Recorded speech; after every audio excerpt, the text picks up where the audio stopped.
鏡頭影住陳俊文啦，咁啊文頭就應該會唔會再爆時間喺度？1分26.178啊！嗱，可能大家好多家庭觀眾咧就會問：哇，未見過喎，呢架車成呢兩日都突然間先出現嘅。咁啊，不過國際慣例嚟嘅，咁我哋從來都冇見下文頭係會入嚟練車嘅，咁啊，淨係會見佢落嚟跑賽事嘅啫。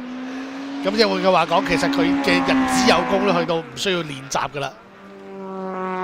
咁啊，等下車尾都大大地字寫住文頭啦。咁啊，睇下文頭今日會唔會再突破到啲時間啊？因為其實過往以阿文頭揸呢部車就應該唔止26㗎，我記得。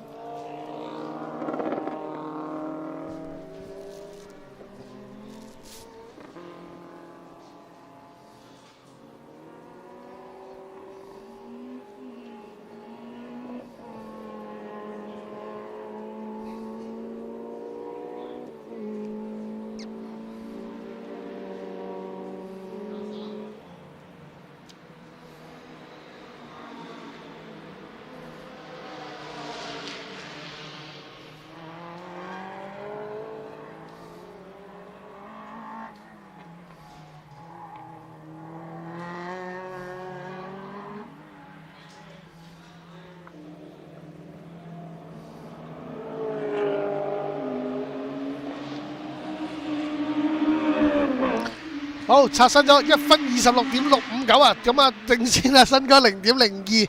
咁唔知啊，新哥會唔會又見到個牌翻入去邊拎唞一唞部車，跟住再衝出嚟再做過呢？咁啊，但係文頭呢個時間就應該未盡嘅。哇！文頭犀利，每次 Matis 啊啲計時練習都見唔到佢，就永遠都係計時賽先會見到佢嘅，好犀利啊！呢個車手。